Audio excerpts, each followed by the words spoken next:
You are now listening to Oversaturated, the podcast hosted by Johnnie and Ralph. Now let's get it.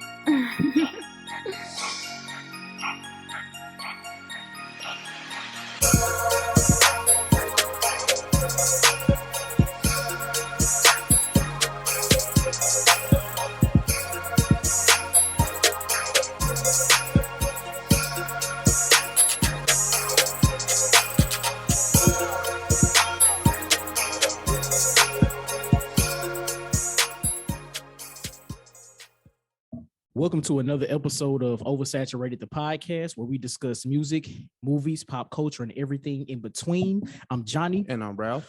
Welcome to episode number 124. 124. I'm sovereign segue this week. Hey, let's go. New listeners, please follow us on all social media. Facebook, just search Oversaturated, the podcast. Twitter is Oversat Podcast. Instagram is Oversat the podcast, and our email is oversatpodcast@gmail.com. And make sure you check out the website, oversatthepod.com. Anything you need to know about OS is there. Make sure you get your OS merch. Yes, sir. And if you want to if you want to follow us individually, I am the Mind of Ralph on Instagram and Twitter. On Twitter, I'm JON 2_ the letter B.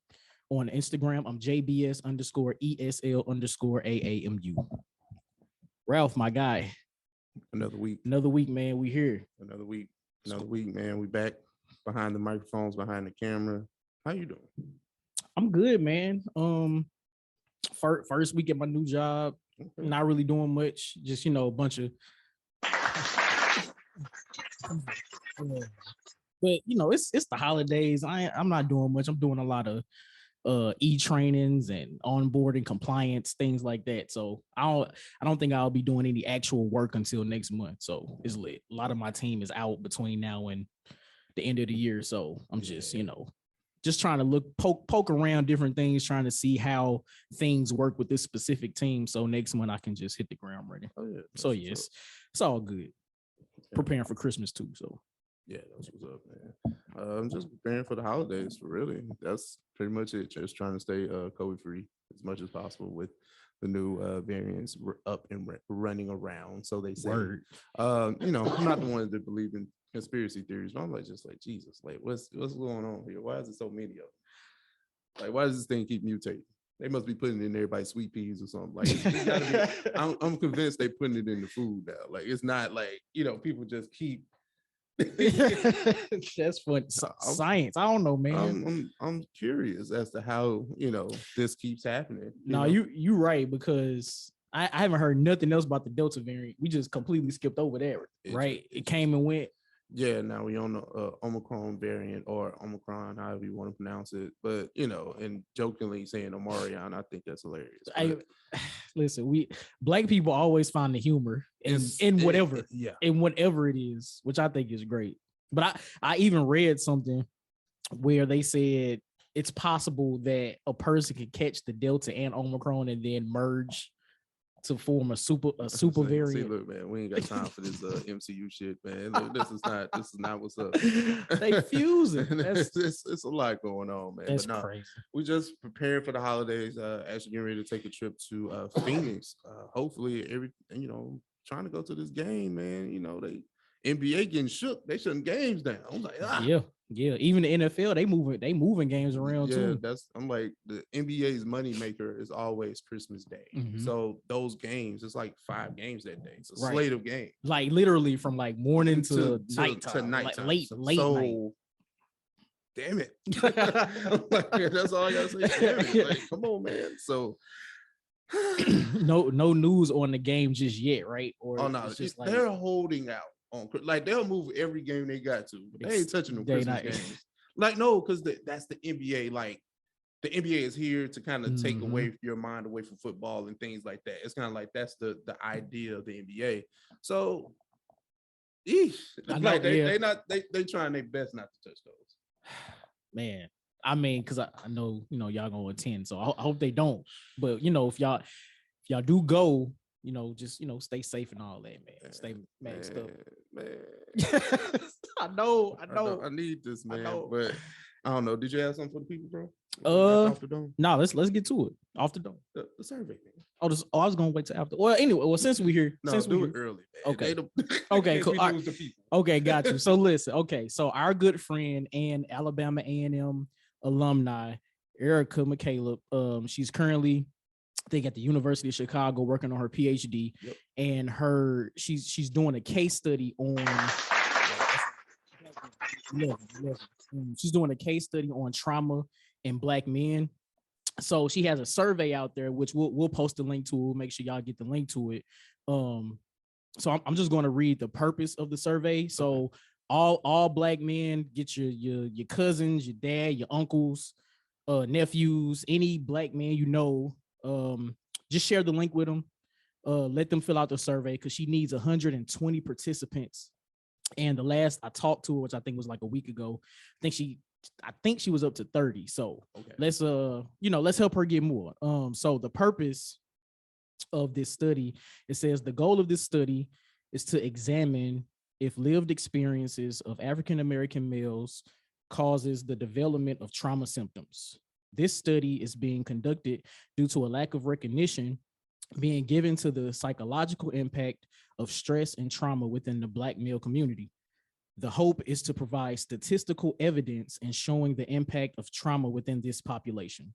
So that's the purpose of the study that she's doing. So I hope everybody that's listening can share this with the Black males that are in your family. I think you have to be 18 in order to do this. So share this with those people. Let's get those results to her so she can finish her PhD coursework. So we'll appreciate y'all. So as long as she gets to 120, she's cool. It's not really like a time oriented thing. That I am not sure. Okay, because the reason I'm asking is so we can put it in the notes for the next episode as well. Okay, got you. That's why I was even bringing it up. I'll double check with her. I'm sure there's at least four more weeks to collect data. At least we'll put it out there. So yeah. So we'll appreciate y'all for listening, and again, share. We'll put the link out there. Make sure y'all share that with all your people. The survey it'll take 5 to 10 minutes, so it won't even take that long. So we appreciate y'all, man. Yeah, man. But yeah, let's that off the dome. All right, cool. Off the dome. You want to take it? You can go first. Okay. So, I don't know. I've been kind of in a little R&B bag. So as far as male R&B groups, I want to ask you, who is the best lead singer from a male R&B group? Oh, I get an open-ended answer on that one? Yes. Okay. Should I say black male? Oh. I didn't think we was going across the aisle. Okay, cool. Damn, it's off the dome too, so I know I'm gonna miss somebody. And I'm stuck. I hate that I'm fixated on 90s groups. They aren't the best groups. They just 90s groups. But music hit different, man. No, this is what I raised on. Like if I had time to think, I think about 80s and 70s too. The best leads. No, I'm not gonna say that. I'm not gonna say that. Say it. Nah, I'm not doing that. I'll just go with KC, man. KC from Jodeci. It was just in the forefront of my brain. He was dope. I'm not saying he necessarily materialized any solo efforts from it, like as far as like a big solo catalog. Like I know he redid If You're Lonely Now, which is a dope remake, but when you think of one of the iconic voices of groups, you definitely think of KC from Jodeci. So I'll stick with that answer. It's safe. Got you. I well, when thinking about this question, I myself stuck myself in 90s. I didn't even think 80s and prior. But I'm going Cisco. Lead singer of Drew Hill, of course, but he had what I think was a great debut solo album, Unleash the Dragon. So I don't know, and he sounds good, and he had one of the hottest singles of the early 2000s or not whenever it came out. The Thong song. So they compared Michael Jackson off of that song. I said Jesus Christ. But okay. Yeah, man. So yeah, I'm going Cisco, man. I'm going Cisco. Okay. Fair enough. Like I know it's I mean it's plenty. It's plenty. And now I wonder, like, this might be an actual topic. Like we go back and look at previous decades too, and had that discussion. Man, right? Like I'm just saying, it's a lot you can go there. But Right, no, man. dope question. I got one for you, and it may poke fun at your bias, but let's just see how this wraps, Mhm, right? mhm. I hate that I went to the Twitter timeline for things, but just certain things stick with you. I'm like, this would be cool. Like a little, It happens. It little happens. thing here, but it's the end of the year. Fuck it. But if you can take one artist or one person and take all their work and eliminate one person and all of their work, who would it be? It's pretty much, it was between Jamie Foxx and Will Smith, and you got to pick. So the person I picked, we're taking away pretty much anything that they've done. No. If you pick personally, like you just saying, okay, I'm rocking with this person and everything they did, and then you eliminate this person, the person you don't pick. So like music, movie, TV, anything they've ever done. Everything. Ooh. And you said Jamie Foxx or Will Smith. Yeah, This is actually really that was a really like fire debate online. This is actually it's kind of difficult. That's what I said. No, this is difficult as hell. Damn, because like on one hand, I love the Jamie Foxx show. Unpredictable album is fire. Mm-hmm. And Will Smith have albums that I like too. Willennium, Big Willie Style was good, but Men in Black, Independence Day was just one of my personal favorite movies of all time. Oh my goodness. This is difficult, bro. It's like I'm leaning. It's like the debate in my head right now is Independence Day versus the Jamie Foxx show. I know that's nuts, right? I'm telling myself there's no wrong answer, but I think, and this may be recency bias, I think I'm going with Jamie Foxx. Oh, I think I'm gonna go with Jamie Foxx. Okay, I actually agree with you. And it's not recency bias. I just think Jamie Foxx has could you say stronger resume because of his overall talent? Yeah, I think that he makes his music stands out, like in just a whole sense. Like, Will Smith can rap, cool, that's great, but he ain't got no unpredictableness. Like, he ain't got that. He ain't got that. And then, I mean, Jamie Foxx can do stand up. Also, like true. He's a very also talented, true. like stand up comedian. And then, if you want to like go tit for tat, right? Jamie Foxx has Ray, Will Smith has Ali. Yeah. The biopic game is Jamie Foxx's, clearly. like, Will Smith did a good job in Ali, and I think he did a great job of embodying him. But King Richard, nah. No, I'm trolling because that would be the recency bias there. But That's hilarious. Because anybody could play Richard Williams. I don't know if you could have got anybody to play Ray Charles. No, that's facts. That's facts. Anybody arguably could have played Muhammad Ali too. It didn't have to be Will Smith. I love it, man. That to me that was a more difficult question, but overall, just as a talent, definitely got to lean toward Jamie Foxx on that. Oh, yeah. Definitely. And this is no slight. Oh, of course not. No, I'm talking about me. Wait, I'm not shitting on Will today. Not today. Not today. No, but shout out to them though. That was a dope question. Yeah, man. But if you could pick one person and then pretty much kick the other person off the face of the earth and lose all their work, who would it be? Jamie Foxx or Will Smith? Yep. And then who do you think is the best lead singer from a male R&B group? Let us know. Yeah. We got not a lot, but some pretty stacked topics to get to, and then how we're gonna end it, but we don't have to get there just yet. But first things first, we're gonna take this trip to Astro World. Travis Scott is back in the headlines again. Like, Jesus Christ. But he was removed from the Coachella 2022 lineup, which is the big festival out in California. He even offered to perform for free. Coachella said, thank you. No, Johnny. Block is still hot right now, clearly. Your thoughts? So reading this article, he was removed from Coachella based off of like the change.org petition. Like they got like 60,000 signatures or something. I'm gonna be honest with you, I didn't really know those like worked. I didn't know those, They work for things like this, but not real social. Okay, because I know I've signed a few, just for people saying, "Hey, sign this one," but I never saw any actual change. But, hey man, it's still hot. It's still hot for Travis right now. Like and especially any like festival or concert series that will be associated with him is just not a good look for them. So, for business reasons, I understand. Yeah. I understand why they, allowed themselves to take them off. Yeah. I mean, well, we talked about this. We talked about the fall off, and I mean, not the fall off of him musically, but just the money being pulled away from him. And this is Travis's bag, the festival king, festival god. Yes, being a headliner at Coachella or being one of the top billers means something, and for him to be pulled regardless of whatever's going on is huge. So. I mean, like you said, the block is hot and there's no way to really get around this.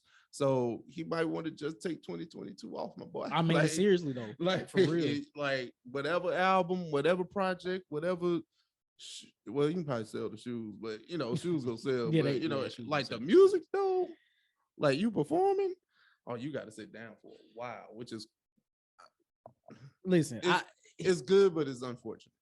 It is unfortunate, but I mean, honestly, the past few years he's been working hard anyway. He had his like his tour before COVID, and he was touring everywhere, having real big shows and stuff. So, like if I was in Travis's position right now, I would just look at this like, 2022, I should just take a year-long vacation, like just be at the crib, create. You can still be in your bag, create. So when 2023 comes and things kind of, I don't want to say blow over, but once things get less hot, I guess, then you can peek back out. But he's not going to get any show money next year.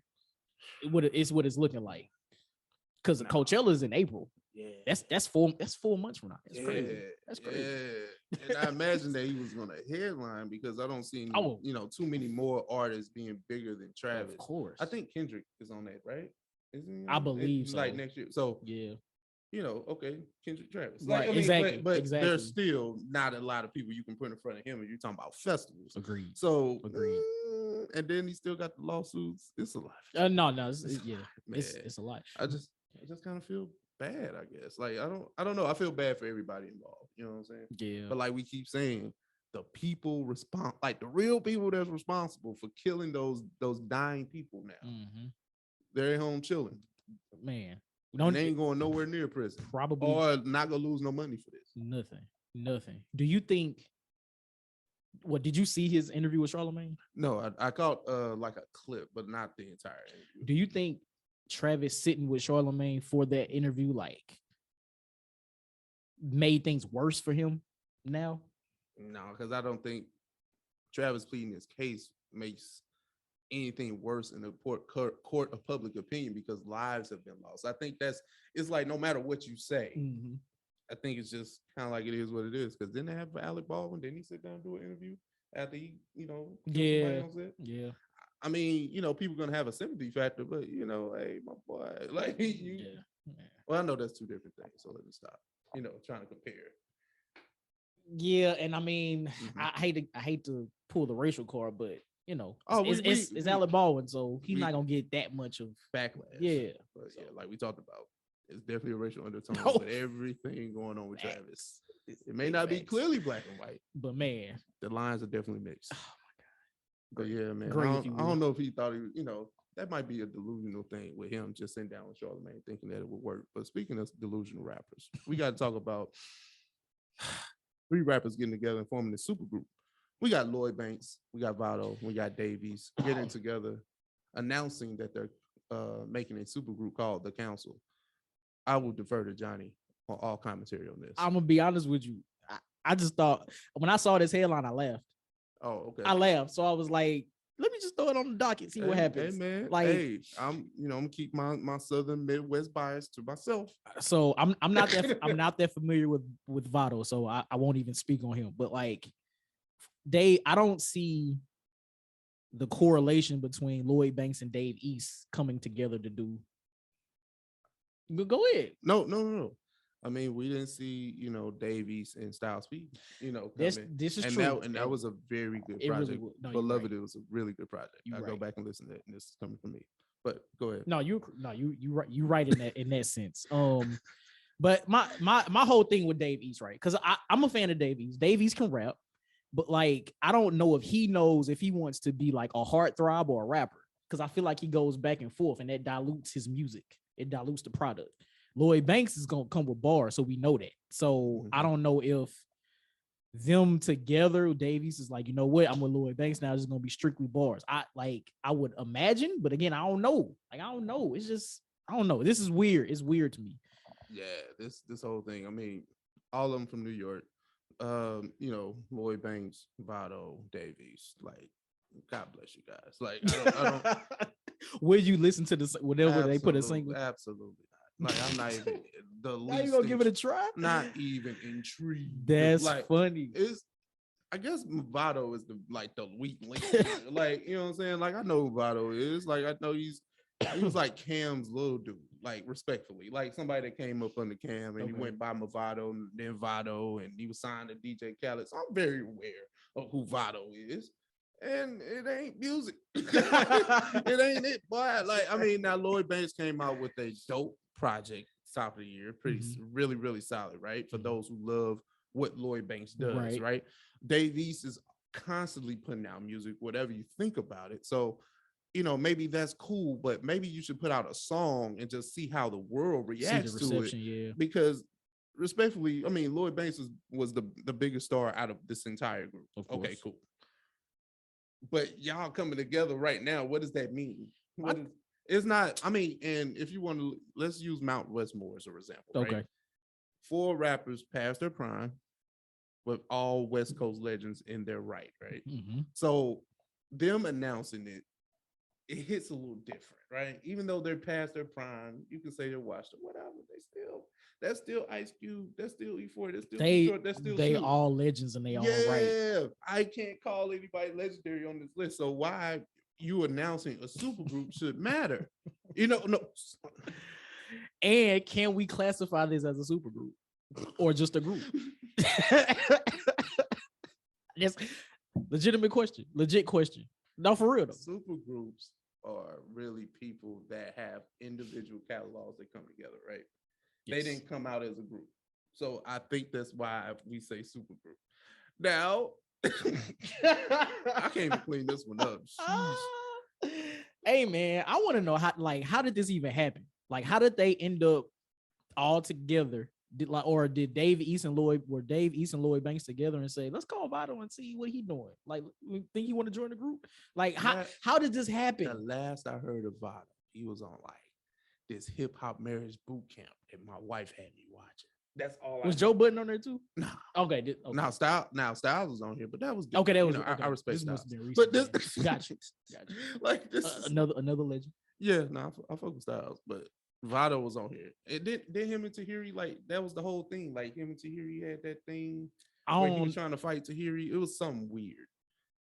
Was it? Yeah, that was Vado. But that was a minute. That was years ago, right? That's the last I heard of. Right there. Dang. And that's the last headline we got about you, my boy. All right. Hey man, 2022 is his, is what he's saying. No? All right. Look at Ralph is not having it. Ralph not having it. Hey man, I'm not either. But that's just I'm not either. But it's just like I don't know. I really thought this was just a funny headline, man. Yeah. Respect to those brothers though. Yeah, but respect to them, man. I'm just, maybe they had their business together. You know what I'm saying? Like they, whatever. But let's speak about somebody else trying to handle their own business. Let's talk about one of the biggest artists of this generation, Chris Brown, who is currently a free agent and looking to be signed by Quality Control Music. For those who don't know, Quality Control Music is the Atlanta-based label that houses Migos, Lil Baby. They even have a partnership managing Cardi B. So yep. Y'all City Girls on there too. Yeah, City Girls on there too. So you got a lot, there's a lot going on there. Yeah, man. And then to add Chris Brown to the fold will be a huge deal. But Johnnie, your thoughts on that? I thought this was an interesting headline. So Quality Control, the label, has an amazing track record of dope artists putting out dope music, dope projects, all that good stuff. The interesting thing about it is that those artists were like taken under quality controls like wing and then pushed into stardom. Chris Brown has been a star for how many ever years already. So it'll be interesting to see how they handle an artist that has already become is already a star in his own right. Like, is it just going to help put the same type of machine behind him as the other artists already, and like, push him even farther, or like is it going to be kind of stagnant, and will Chris Brown stay, his same realm of stardom that he's already in? I'm just curious to see how this will help Chris Brown. I don't think it helps him at all. Actually, I don't think Chris Brown will be bigger than what he is musically. I just don't see it. Will he continue to drop music? Yeah. Oh yeah, of course. Will it continue to be good? More than likely. Yeah. But I don't see what him going to quality control will do for Chris Brown that Chris Brown hasn't already done for himself. Yeah. This is almost in the vein of Johnnie may like this when Busta Rhymes went to Aftermath. It's kind of like Busta Rhymes is Busta Rhymes, but being on Aftermath, what is that gonna do? Yeah. Nothing. No, big facts. Nothing. So I'm just like, okay, like this is dope for quality control. For them to land a big fish, a generational talent as Chris Brown, regardless of how you feel about him personally. I wonder if this will. Well, I was going to say, I wonder if this gets Chris Brown access to different things he didn't have access to before, certain producers, certain engineers, stuff like that. I'm wondering, because going back to your Busta Rhymes scenario, it's like when he signed with Aftermath. You say what? I see what you did there. Yeah. But going back to the Busta Rhymes scenario, right?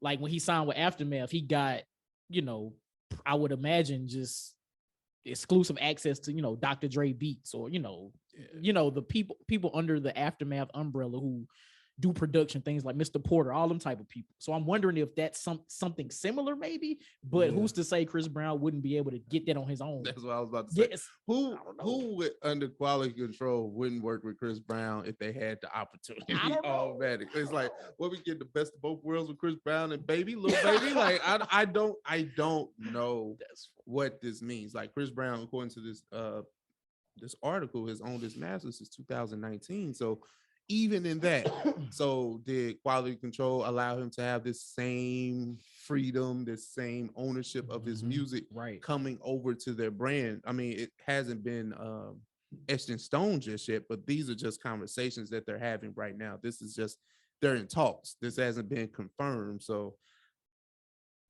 yeah, right. It's like cool headline, but what does this really mean? What is this really doing for Chris Brown as the artist? So yeah, I don't know. I mean, you want to just look out for, you want to look out for the best interest of self, right? So I get it. But speaking of looking out somebody for the best interest of their self, we have 5-star recruit Travis Hunter decommitting from Florida State University. He was the #1 ranked player overall in the class of 2022. Decommitting from Florida State University to Jackson State University is made shockwaves throughout the sports community and even some major news outlets. Johnnie, your thoughts? I told you so. No, but a couple years ago, I don't know if you remember this, Ralph, but we were potting at Conscious Fest here in St. Louis. We're outside, and I think we kind of spun into this topic where we talked about the top Black high school athletes in the country going to these HBCUs, and how we were saying like it's only going to take one top recruit, to go to a HBCU to show these other athletes that it's okay to go to these HBCUs, because you will still get the shine that you would get anywhere else.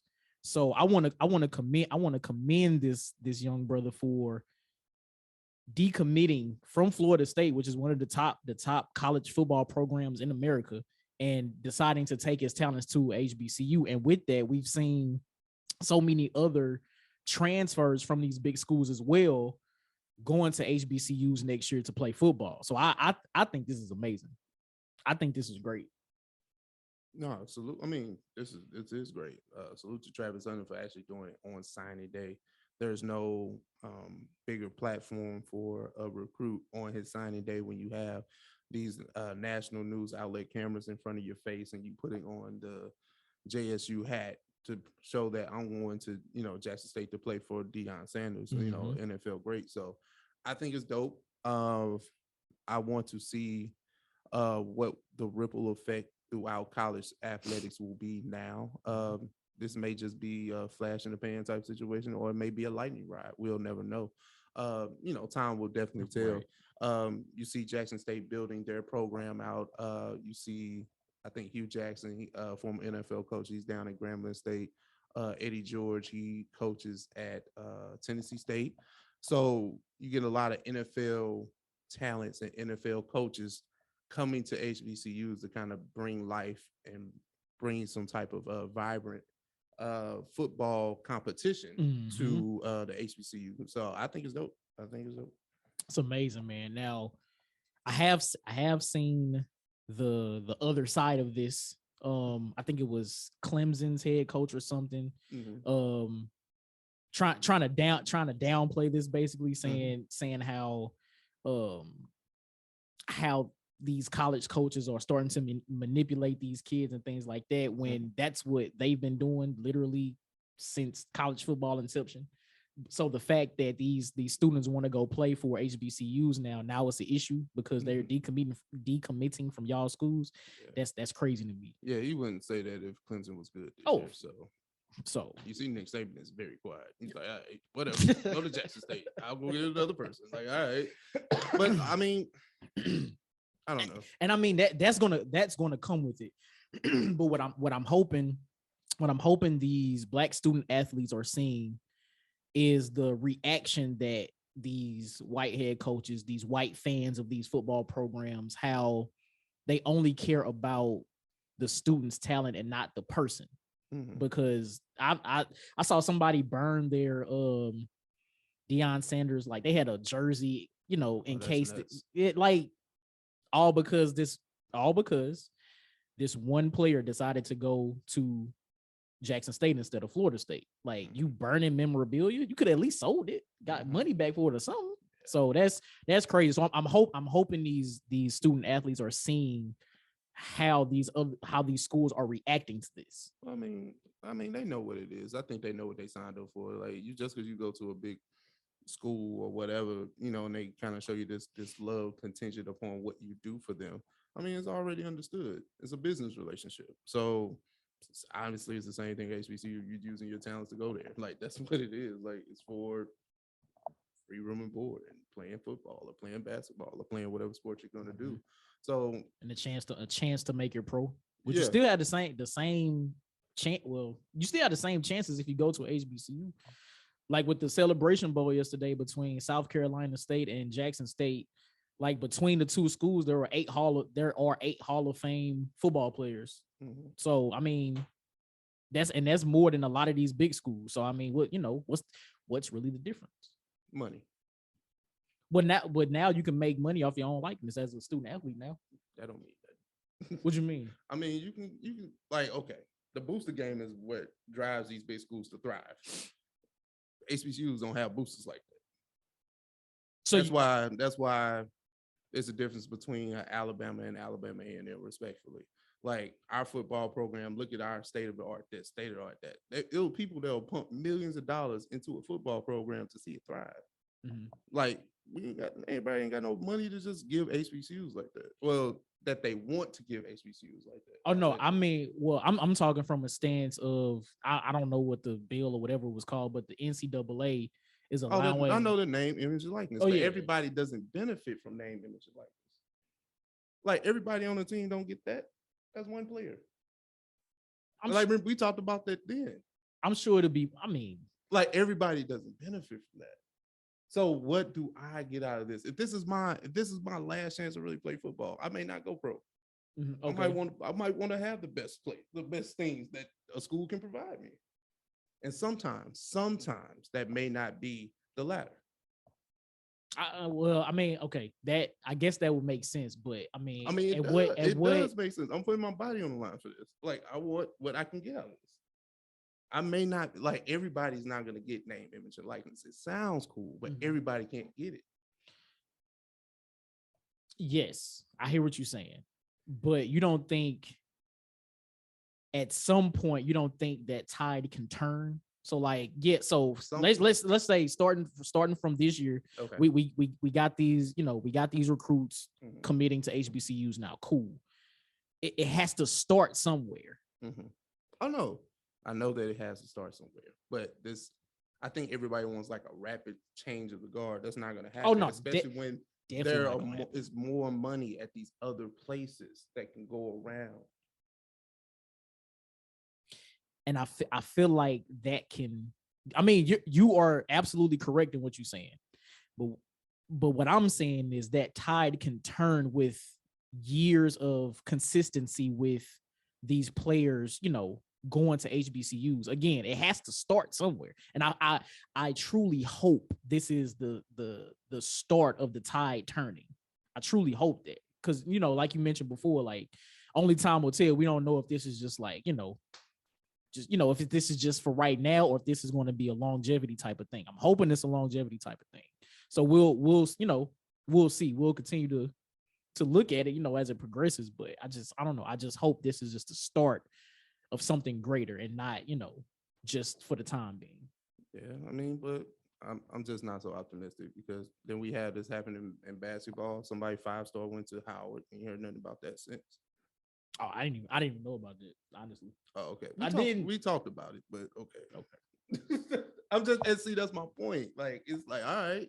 But again, like that was, in, you know, in the one that's gonna jump out there. Great, I commend you. Salute, my boy. Mm-hmm. But you still got transfer portals. Like, you pulled up the transfer. Yeah. Right? Everybody can leave a school and go here. And then if it doesn't work, he can bounce. He doesn't have to stay here. Like, he can leave next year and go play for somebody else. It's true. This works, and it doesn't work. So it's like, it's really like.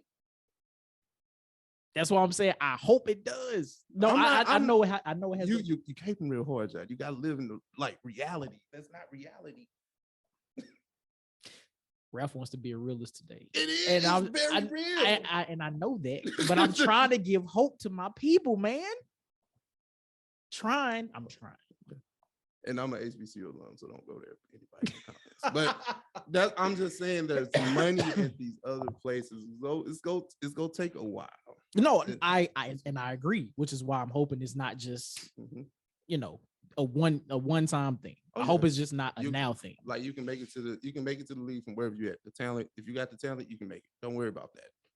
It's just, what are you willing to endure while you're at said place? Because this guy has played football for 3 years, and he has enjoyed where he's playing football at.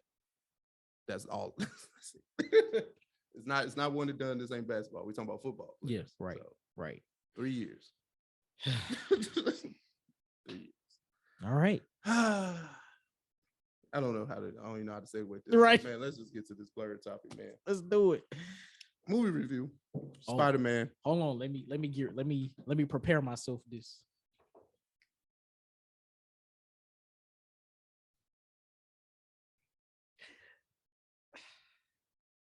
Yes, I know this is Miles Morales, but I don't have. I just want to know when you're done. That's all. All right, I ain't gonna zip it up because my hair thick. Okay. Let's do it, baby. Now that we're here, SpiderMan, No Way Home came out on Friday. We're here to give you our first knee-jerk reaction and review to said movie. If you haven't seen it, spoiler alert, please just cut it off. You know, come back, spin the block. We'll be right here to talk about it. Fast forward to Song of the Week. Johnnie. Yes. Your initial thoughts about the film? I just want to know what Marvel and Sony was on when they made this. They put their entire foot, leg, arm. They was in their bag when they made this movie.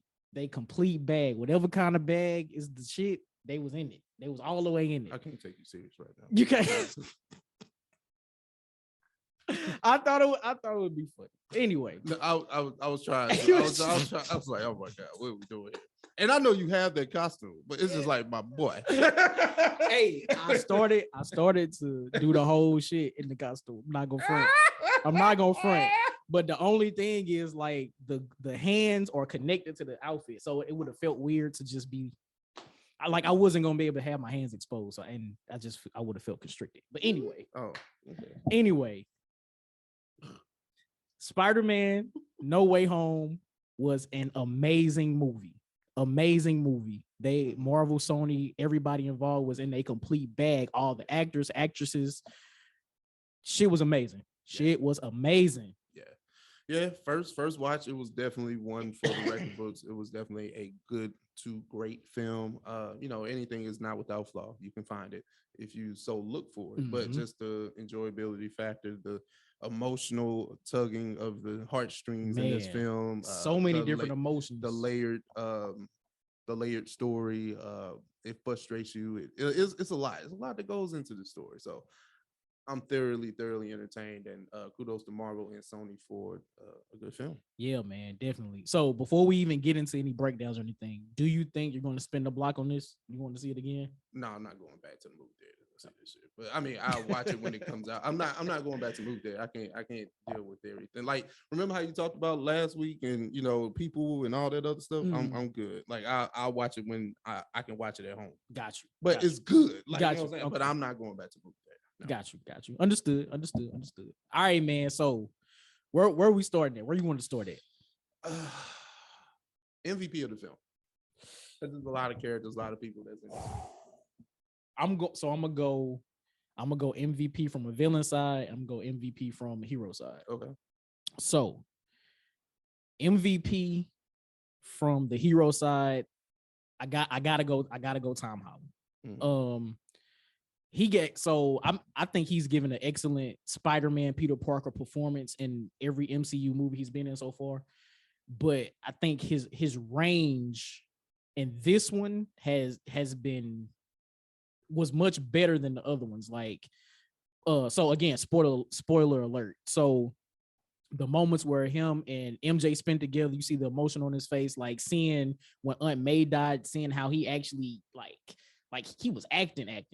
Like I cried when Aunt May died. I don't know about anybody else, but I cried when she died. So being able to see Tom Holland interact with all these different characters throughout the movie, how he interacted with the Sony villains when they, when he first encountered them, how he was whooping on Green Goblin at the end, like he almost killed him like that. And I saw the emotion in wanting to kill him because he killed Aunt May. Like I thought Tom Holland did amazing in this film. Amazing. MVP from a villain side. I gotta go Green Goblin. Go Green Goblin. And honestly, it was between Green Goblin and Doc Ock. But I think Green Goblin gave a better performance, switching back and forth between being a goblin and being Norman Osborn and, all the manipulation and things like that. I thought it was amazing. It was amazing. MVP, I mean, since we're breaking it up, I mean, obviously on the hero, I mean, definitely Tom Holland. Just kind of piggybacking off your point, in this film, he actually has something to fight for personally. So it's not just, I'm fighting for the love and affection of somebody that meant to me, Tony Stark. It's not for, Tony Stark gave me these glasses, so let me fight Mysterio. Like, no, this was a very personal battle. Right. So now it's kind of like, now he tapped into the range of Peter Parker that we've seen from the other two, not from him. Even though I think his films are, better, but like that. On the villain side, I would say Jamie Foxx is with Electro, because I think he was able to redeem what he didn't get a chance to do in his film. Everybody else was done right. Like, obviously, Doc Ock, his was great. Like Green Goblin, he was great because they got it right the first time. So all you had to do was just maintain, reprise, like you said. Got you. But Jamie Foxx being able to kind of just step into this Electro in a different way, it's kind of like they revamped him because of what was in the other films. I'm not mad at that. So that's why I go with Jamie Foxx being like the kind of like one of the stars on the side of the villain side. So, and he was funny in it too. That's what I'm saying. like he was able to bring. It felt like, I mean, it felt like a new character. I know, but it almost felt like Jamie Foxx just playing. but I'm not saying it's a bad thing, but it's just like I see Jamie Foxx. It's like I don't see like his character. I see Jamie Foxx, but it still was good though, because he was really with the shits. Like he was like, all right, y'all trying to fix me. All right, let's see how this works. And then he seen Green Goblin. He's like, Green Goblin with it. All right, I'm with it too. Yep. Like, saying that arc reacting, he was like, no, that's infinite power. I can take that. Man, no, this shit was great. Yeah, but I mean, the cameo. We got to talk about the cameo.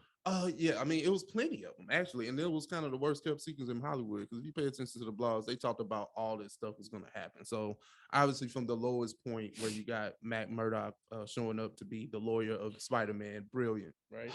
So amazing. It was brilliant. So it was amazing. brilliant. We haven't seen Charlie Cox play his role in what is it, 3 years? Good question. Oh, I don't know. I don't know how long it was, but that cameo was awesome and so well placed. And again, spoiler alert for Hawkeye if you're not caught up, through episode 5 of Hawkeye. But the end of Hawkeye episode 5, when we get the still picture of the Kingpin. So seeing that episode, but then going to see this movie this weekend and seeing Matt Murdock is like, no, this is nuts. This is insane. Yeah. So that was great. That was great. Now, what do you think about the reveals of our two Spider-Man before? So, and I was thinking about this during the movie. The placement of them when they came into the movie was perfect because it was right after Aunt May died. So I'm in the theater pack. People like sobbing and crying and stuff. I'm crying. And then the next scene is where we get Ned opening the portal with the Doctor Strange ring when we get the reveals of Andrew Garfield and Tobey Maguire. And it's like, this is so well placed because it almost deferred our mind from the murder that had previously happened. So I thought their entrance was perfectly timed. Yeah. That's a lot to get into in this film. I'm trying to figure out what else was kind of like a good standout. I definitely enjoyed his friendship with Ned and his relationship with MJ. It added the layers that we needed for Peter Parker, and then at the end where he makes this ultimate sacrifice. Yeah, but just let's go back to the 3 Spider-Mans. I'm sorry, I don't want to jump around, but just the interaction between those 3, those sharing their war stories of how it was balancing real life and being Spider-Man, and the things they had to sacrifice, and Tobey Maguire saying that him and his MJ are good, and Andrew Garfield talking about how he lost the love of his life, and actually having the redemption arc of that in the end of the film was actually pretty brilliant. Agreed. Just them working together, playing off each other, actually working together as a team. Tobey Maguire stepping in at the end to stop Tom Holland from killing Green Goblin was amazing, because it was like, hey, this is not gonna help you, my boy. Like, right, exactly. This is not gonna help you. So to me, the best interaction between them 3 is when I think it was either right before the final battle or in the middle of the final battle, where all 3 of them were talking to each other, and somehow it got on the Andrew Garfield Spider-Man how he hadn't really fought that menacing of villains. So like how Tom Holland Spider-Man had like fought Thanos, and how Tobey Maguire Spider-Man, fighting Doc Ock and all that, and Andrew Garfield was saying, well, I only fought a Russian in a rhino suit, and Tobey Maguire was like, oh no, but you're still amazing, and that's a nod to him being the amazing Spider-Man. I thought that whole interaction was dope. That was the best interaction. It was like little stuff like that. Well, they make callbacks to what did work in said films, like the Tobey Maguire having, like, he doesn't have web shooters where it's organic and it comes from his wrist. And that was like a big thing. It was like, how do you do that? You don't make your own? Like, it's like little things like that. Ansem doesn't come out of anywhere else on his body. Like, it's hilarious. Yeah, so it's just like them breaking down what it like I think we talked about this, and I may have made a nod to it. I'm not really sure.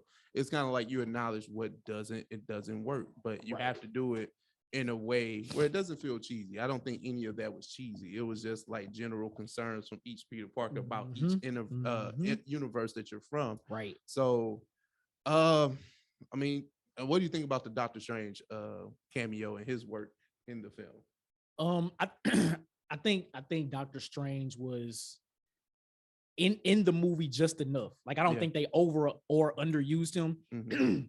And Spider-Man's and Doctor Strange's fight in the Mirrorverse, I thought, was one of the best fight scenes in the movie.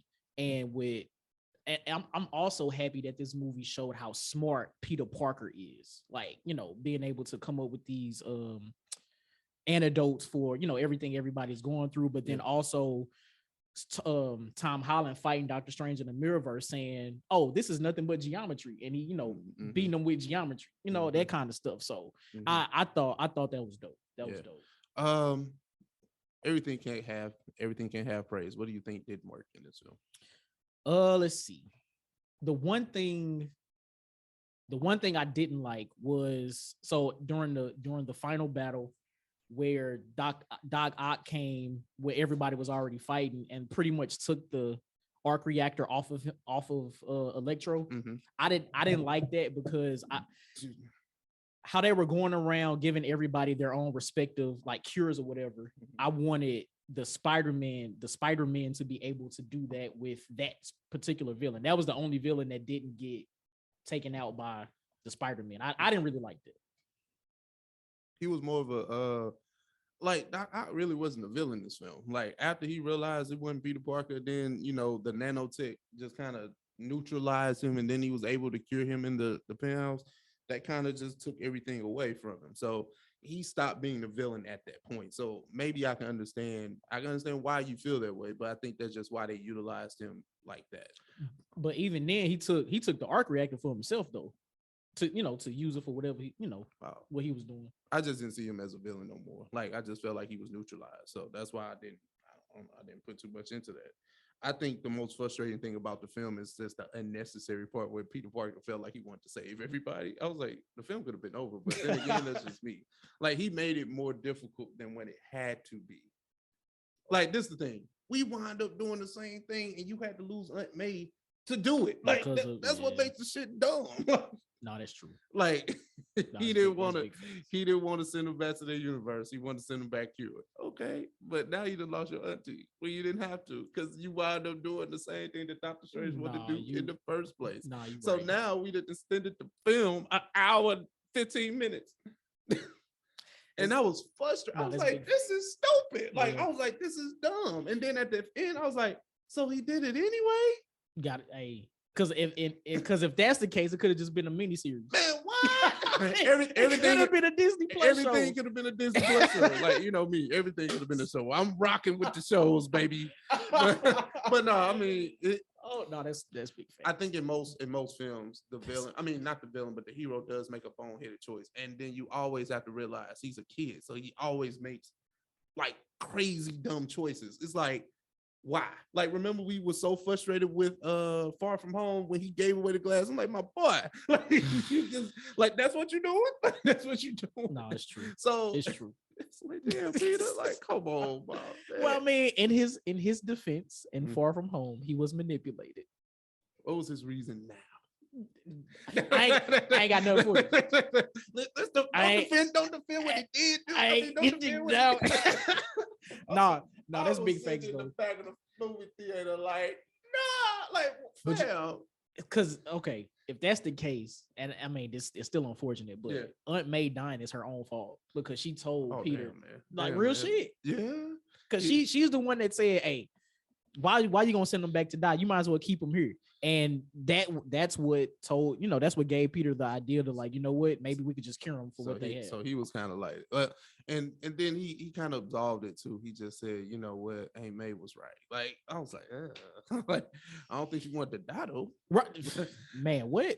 Listen, it was tough watching that. Like that's probably my low point right now. I can hear you being upset about the Tingle references in the film. I'm just so happy it was only like reduced to like one or two. Like it wasn't throughout the movie. Yeah, they made mention to like Jamie Foxx just stole the show. Like he was like, man, I always thought Spider-Man was black. Like he was saving poor people in Queens. Like and then that's obviously a nod to Miles Morales possibly showing up at some point. The film is good. The film is I don't really know what else we can really get into. I don't know either. So let's go to the mid-credit scene first. Mm-hmm. So mid-credit scene, we get Tom Hardy's Eddie Brock, aka Venom, in Mexico at some bar, talking to the bartender or whatever, getting the gist of the Tom Holland Spider-Man's universe or whatever. But then It shows him going back to his own universe, but there's a droplet of the Venom symbiote there still on the bar. So this could be the introduction of Venom into the MCU. Yeah, I think they're gonna fumble this because I think Sony and Marvel don't play fair. So that's just like something that's just gonna be there. That's why they didn't have Eddie Brock in New York. They had him in Mexico so they can play it off. Right. I'm thinking about that too. I was like, hey, just in case this don't work, we're gonna have him in Mexico. Right. Look, yo, did you see the new Venom? No, I didn't. No, well, I've heard that their after credit scene was a tie into the MCU because he was still in that Mexican resort and he saw Tom Holland SpiderMan on TV and he was like, See, now had I watched it, this would have hit different. That would have been a dope one, but still, I feel like Marvel, Sony not gonna play right, and then it's gonna be one of those mid-credit scenes that kind of get lost in the show. This is my bold prediction with that. I just don't see them letting Venom be in the MCU. I don't know. Like it might be a symbiote, but it ain't gonna be Venom. It ain't gonna be. It's gonna be something else. They gonna make up something just so he can fight Spider-Man. Let's go back to the ending of the film. I wanna get your thoughts on. I want to get your thoughts on how it ended. So, Doctor Strange cast a spell. Literally, nobody on Earth knows Peter Parker now. Yeah, knows that he's Spider-Man. Like, how do you feel about that as the ending? Well, he can live his life. Well, this is the sacrifice of a hero. Nobody knows your secret identity. It was kind of the way that, I'm trying to get my words together. I think with this, it's just like he was comfortable with knowing, like MJ knowing, Ned knowing, May knowing, having Tony Stark or having a mentor in this. Now you're alone. Literally. In true Spider-Man fashion, actually, right? Yeah. Because nobody knew. He hid that from everybody, right? Big facts. So now he's alone for real. Which is crazy. But coming off the news of Tom Holland being signed for 3 more solo Spider-Man films, that's crazy. This is the introduction to that. Like you basically can start over now. Yeah. So it makes sense knowing that, like, if this happened and we wasn't gonna see Spider-Man no more in the MCU, I would have been upset. Okay. But knowing that we're going to see the Spider-Man, it's like, and then we can start over. And then with Sony just giving, I think, unnecessary films to their Spider villains. I'm sorry, I don't care. Like Morbius does look nice, but still unnecessary. Like unnecessary. Like especially if he ain't finna fight. Like that's how I feel. Like, hey man. And then if I was talking about, I'm like, hey man, like y'all ain't finna keep pulling me in between shit, right. But hey, what do I know? Tom Holland is, I don't know how old he is. He got to be like mid to late 20s. I don't know for sure. But for him to look as young as he do, he locked into them contracts now. Man, what? And then he got another film coming out, Uncharted. I'm trying not to get off. Based off of a video game. But let's talk about the end, which was not even an end credit scene. It was a complete trailer. Johnny, I always come to the carpet when I know I would say not wrong, but just when you were completely right about something, right? They're borrowing what if scenarios for the Doctor Strange Multiverse of Madness trailer. You see it because the villain in said film is Doctor Strange Supreme, right? Freaking nuts. Yeah. When I saw that, I was like, I immediately went back to what if. I was like, what if prepared us for this? Like, instead of just introducing it, because I think a lot of people would have been confused and all that. I still think people are, because I don't know. Well, we don't know what streaming, like, people really watch that stuff. Like, we don't know. That's true. That's true. Because I feel like it's still niche. Like, you know what I'm saying? Getting Disney Plus to watch the Marvel stuff. And that was my argument with that. I still feel like they're gonna make the film, like they're gonna make the Easter eggs for us, the ones that's deep in it. Yeah. But you still gotta make the film for everybody. You know what I'm saying? And you know what's interesting about that trailer? The trailer seems like it's pulling the exact story from the What If episode. Because even those monsters that we saw, I saw some of those in that trailer, which is insane. And then him going to seek out Wanda for her help, and them mentioning Westview, which was in WandaVision. It's like, oh no, this is different. They got Mordo back. I was worried because I thought he was going to be the villain for part 2. Right. So you're right. I think we all did. Well, I think everybody how the ending of the first one happened. Yeah. But Doctor Strange Multiverse of Madness trailer, obviously I don't know if we ever just really said it was, but it looks great. Like, it was a trailer at the end of the film. It looks really, really good. That's the first film for next year, right? For Marvel, which comes out in May, I think. Yes. They pushed it to May. So it's nice little break. What's crazy is for No Way Home was like the introduction into that. Like, you know, with Doctor Strange having to seal the fabrics of the multiverse again, but clearly he ain't do a good job because now, you know, for whatever reason, the stuff is happening in Multiverse of Madness. So I just listen, man. I still can't believe the MCU is being able. They're weaving these stories together in a way that's still making me excited after 14 years. Like, this is insane. Yeah. Marvel fatigue. And remember we was talking about, like, are we gonna get the fatigue? Like, I think that was just a year or two ago. We was talking about that because we Endgame was over. Now we got. It was like, what we doing? How y'all gonna do this? And so far, I wouldn't say they've disappointed. I think they met and sometimes exceeded. But still, the bar, you know, they met. They're at the bar. I'm telling y'all right now. I don't care about none of the Disney Plus shows. I don't care about Shang-Chi. Like, none of that. This is the start of Phase 4 for me. For me. Moving the goalposts, but okay. Because I'm still in awe at how great this movie was. Like, I was slightly concerned with the other Spider-Man being in this movie because I didn't know how they were going to be utilized. We talked about like, this. But I was like, this film is too ambitious, but the ambition paid off. It worked. It worked. It paid off. Oh my God. So I'm just thoroughly happy, excited for the future now because Marvel got the magic back. They got the magic back. Because as good as Shang-Chi was, it wasn't this. Not even close. Eternals was alright. Yeah, like Eternals was, I ain't gonna say alright. I think Eternals was cool. You know what I'm saying? But again, it wasn't this. So that's why we was like, hey, I don't know. For real. And then they put a lot of pressure on Spider-Man too, which is unfair. But Spider-Man sells itself clearly. True. Like Spider-Man is one of those brands. It's kind of like a Batman film. It's kind of like it just sells itself. Like, you don't need a lot to sell it. It's true. So Spider-Man films are just gonna be like here. Like, but see, so even think about that, right? Think about these 3 MCU Spider-Man movies, right? Each one has gotten bigger and better. So like you add more things, more layers to it. I don't think we've gotten that with like Batman or Superman movies. I feel like recycle villains, things like that. Oh, okay. Now it's coming, but but you're talking about like what's been out there. Yeah. So just the observation. But yeah, man, listen, Spider-Man, No Way Home, dope movie. Definitely go check it out if you haven't already. What's your rating out of 5 before we leave it alone? Well, if you didn't break down that big ass plot hole about Spider-Man not sending the man's home, I would have gave it a 5, but I'm gonna go 4.5. Oh yeah, that's why I give it a 4.5. I was like, that's still stupid. Like, I'm like, my boy, like.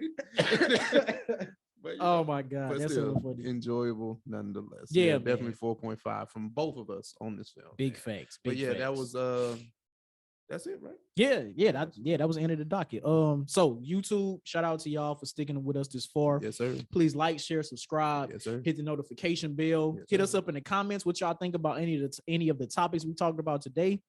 We'll catch y'all next week. Peace.